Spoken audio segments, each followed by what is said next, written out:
A middleweight bout, Cody Brundage, minus 125 for Brundage, plus 125 for Sedrique Dumas. Over under 1.5 rounds. Minus 115 for the over, plus 115 for the under. Sedrique Dumas, a debut to forget. The loss to Josh Fremd. He looked like he got hit a couple times on the feet and he just lost all of his confidence and got guillotine choked in the second round. Looked like he didn't really want to be in there. But he's looking to bounce back here, fighting in Florida again. That's where he's from. And I think on the feet, he should definitely have the advantage. But Cody Brundage, pretty decent wrestler. A couple or 3 wins by submission.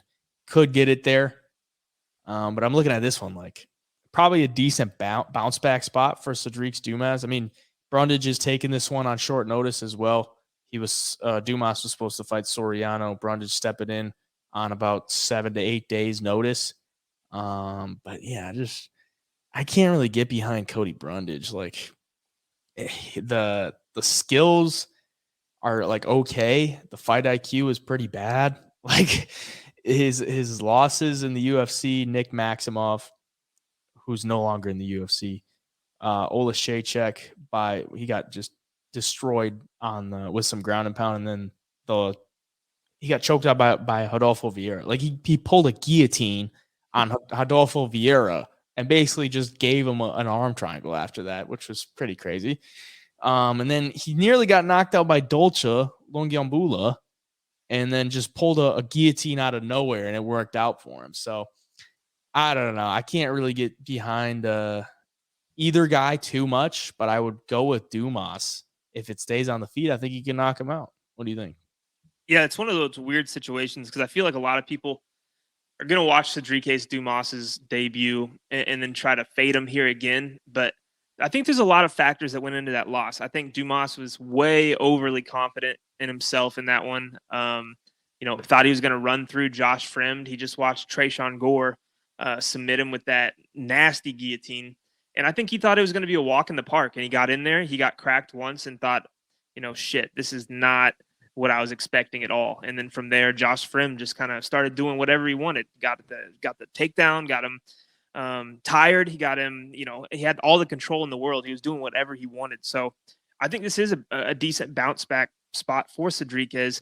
You look at Cody, he does get takedowns. That's the one thing in this fight that I think if he wants to win, you can't really mess with Sedrique on the feet, especially having the chin that you do, being knocked out a couple of times the way you have. Like if he wants to win, I think he's got to go for the takedowns and take his chances on the ground. But Sedrique does have subs and he does have knockouts, but it's not like these, submissions where it's really slick or he, pulled off insane triangles. It's more like gets his opponents hurt. He's way longer than guys will find the neck at some point. So if Brundage can take him down, get him a little tired, take some pop out of his shots, he definitely has a chance. But Sedrique, I see a lot of people fading him again and then him coming out and looking like a slightly different fighter here. Maybe more technical, maybe more composed, and picking his shots a little better. Maybe not rushing in and just emptying the gas tank trying to knock people out. I think Sedrique Dumas, if he has a good camp around him, will learn a lot from his mistakes in that Josh Fremd fight and hopefully turn into a decent fighter because he is fun to watch when he's on the feet. Like the guy is strong, powerful, throws a lot of crazy shots. So if he can just tone it down a little bit, dial it in, sharpen those skills, he could definitely find the chin of Brundage here, especially with Brundage's track record of getting knocked out. But at the same time, Brundage found the chin of Tresean Gore. If he can just crack Sedrique and get him hurt once, I think he could definitely take advantage of it and find a finish as well. But for the pick, I'm going to go Dumas again. I did it in his first fight and it bit me in the ass, but I'm going to pray that he learned a lot from his losses. Yeah, I think if you're Brundage, you just got to go in there and be aggressive. Like force Dumas to be uncomfortable again because that's just like what it looked like happened in his debut. Like he faced Josh Fremd, who was like a pretty similar stature to him. Like he's a longer guy, taller guy for the division, and it looked like Dumas was like, I'm not used to this. So if you're Brundage, I would just be aggressive and shoot some takedowns early. He's not really like big on shooting takedowns. he's kind of like content to throw hands. But in this spot, if he turns it into a kickboxing match, I don't see it going too well for him, unless he can catch him with something. But yeah, I'll go with Dumas as well.